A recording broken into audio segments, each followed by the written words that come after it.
The world has lots of problems: diseases, hunger, poverty, war, and climate change. Every one of these is an important issue and should be addressed with a sense of alacrity. However, the most urgent need, in my opinion, is the realization that this is the only home we have and that we must pass it on to our future generations as clean as our parents had given it to us. That is, we must work on reducing carbon emission and ensure that the ambient temperature does not go up. That's why reducing fossil fuels and enhancing the use of solar and wind power become very critical to the survival of this planet. Please do so. Thank you very much.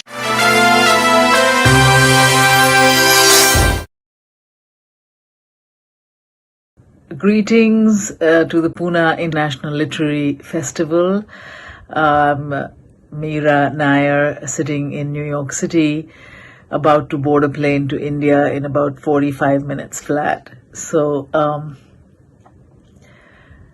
I'm really happy to be here and meet all of you this way, if not physically, as we say in Kampala. And thank you to the Pune Festival for inviting me. I've been asked to say a few words about my childhood, so I'll plunge right in. Little did I know that the bed sheet that would be tied around the columns of the Bhubaneswar Club veranda when I was growing up would forever inspire a journey in storytelling in cinema for me. In the early 60s, where I grew up in Orissa, a fairly, a state in eastern India where my father was a civil servant in the IAS and my mother was a social worker, we lived in identical government bungalows, 8 down the road, and at the end of our home was another identical home that was the club and fashioned into the Bhubaneswar Club, and fancy dress parties were held here, and billiards and bingo were played, and adults in bad makeup presented raunchy skits, sometimes quite naughty, and every Saturday night movies would be shown on this bedsheet. Random choices from Haryali or Rasta, I'm forever a Mala Sinha fan, and Hatari with John Wayne. So despite the sort of enchantments of small town living, I dreamed of escape. And when my brothers were sent off to fancy boarding schools like Mayo College, I found a way to get myself to Tara Hall in Loreto Convent in Simla, where I studied for the last 3 years of school. Irish Catholic, wonderful education. And first fell in love with words there, thanks to Sister Joseph Catherine, who just taught me about onomatopoeia and literature and really flung me into the world of words and reading. But I also was a bit of an actor and a performer, and was very inspired by Shakespeare Wala, the Geoffrey Kendall company that used to come around our schools and perform in Shakespeare, and also Theatre Action Group of Barry John. And that was kind of a real dream to work with him and to work in the theatre for me. In school, I always played the guy because I was tall and had or taller than the others, and I had this voice which was deemed baritone, and I would sing the guy's male. So I was Daddy Longlegs and the captain in HMS Pinafore and so on. But I was happy on stage. It was a happy space for me. So I thought I should pursue acting. And I went into political street theatre in Calcutta with Badal Sarkar, which was a formative experience for a few months, and then worked with Barry John and his company in Delhi while I attended Miranda House on Delhi University, which was where I was the most often seen girl in St. Stephen's College, because I was always in Shakespeare Society on stage as Cleopatra, or as As You Like It, or Viola, or whatever. So, and my brothers both studied there. So, that was my life until I uh, I applied kind of on my own to colleges in America after about 2 years of living in Delhi. Like this. And weirdly, I got a full scholarship by only one place. The others either rejected or gave me too little or lost my application. But Harvard University, by some stroke of wonderful luck, gave me a scholarship to the extent of even sending me the ticket to come from Orissa to Cambridge, Massachusetts. So, as I always joke, I was cheaper for my family at Harvard than I was in Bhubaneswar. So, and it was, of course, another turn in the chapter. To leave my country for the first time, to see snow, to come into this place that I didn't dream of being at when I was growing up, and everyone there was just so thrilled that they got there, and for me, it was just an opportunity, a great opportunity that I loved, actually, because the facilities there just blew my mind. And the first things I did, I remember, was to go into Hillis Library and listen to Dylan Thomas in his own voice on gramophone records, reading Under Milkwood and all his poems. And I just that's what I did. I just listened to these voices of words that I had loved. So Harvard was good for many reasons. Hello everyone, this is Mira again. We've been having a lot of technical issues sending my long speech over to you. So I am now a change of venue. I am back in Delhi and just arrived, and really sorry that I could not be able to be with you for the whole 45 minutes, but thought I should wrap up quickly in the hope that you will understand. My journey really as a filmmaker is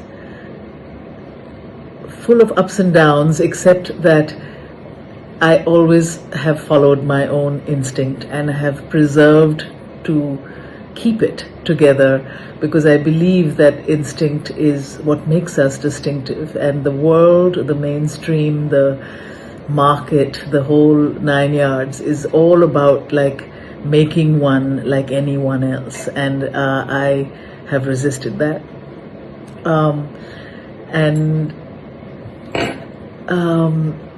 Sometimes that process can be very lonely. Sometimes, and all times, we have to summon stamina to be creative, to keep true, and one has to recognize the buffers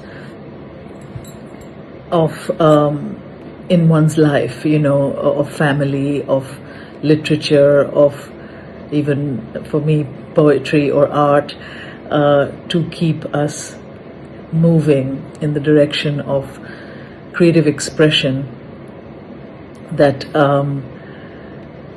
will see us through to the other side.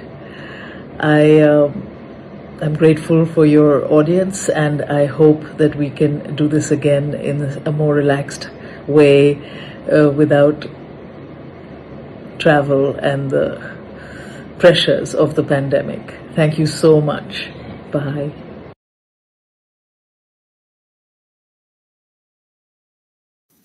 Mira Nair is a name that needs no introduction in the world of films. She is one of the veteran women filmmakers of the day who specializes in films for international audience on Indian society whether in the economic, social, or cultural spheres. She is an Academy Award nominated director, best known for her visually dense films that pulsate with life. Mira attended Loreto Convent Tara Hall, Simla, an Irish Catholic missionary school where she developed love for English literature. Further, she studied at Miranda House, Delhi University, where she majored in sociology. Mira was one of the few who had the opportunity to choose between full scholarship to Cambridge University and a full scholarship to Harvard University, and she accepted Harvard University. Before she became a filmmaker, she was originally interested in acting. Harvard was where Mira became involved in the theatre program and won a Boylston Prize for her performance. At the start of her filmmaking career, Mira primarily made documentaries in which she explored Indian cultural tradition. Jama Masjid Street Journal, So Far from India, India Cabaret, and Children of a Desired Sex are her main documentaries that received recognition. And then began her journey with feature films. Her debut feature, Salam Bombay, won the Camera d'Or at Cannes. This was followed by Mississippi Masala. Her next film, Hysterical Blindness, won the Golden Globe and Emmy Award. For her film Monsoon Wedding, she was the first woman to win Venice Film Festival's coveted Golden Lion. A fiercely independent filmmaker, she then made Vanity Fair, The Namesake, The Reluctant Fundamentalist, and Queen of Cutway. A musical adaptation of Monsoon Wedding premiered at the Berkeley Repertory Theatre.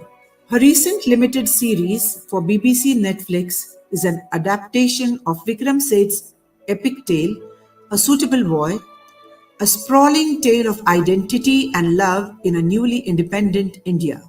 Currently, Mira is directing the pilot of the series National Treasure for Disney Plus and JBTV.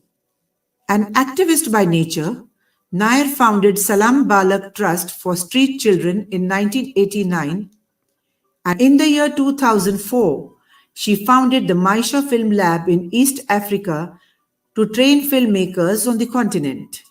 In the year 2012, she was awarded the Padma Bhushan, India's third highest civilian honor. We are extremely privileged to welcome Miss Mira Nair at Pune International Literary Festival 2021.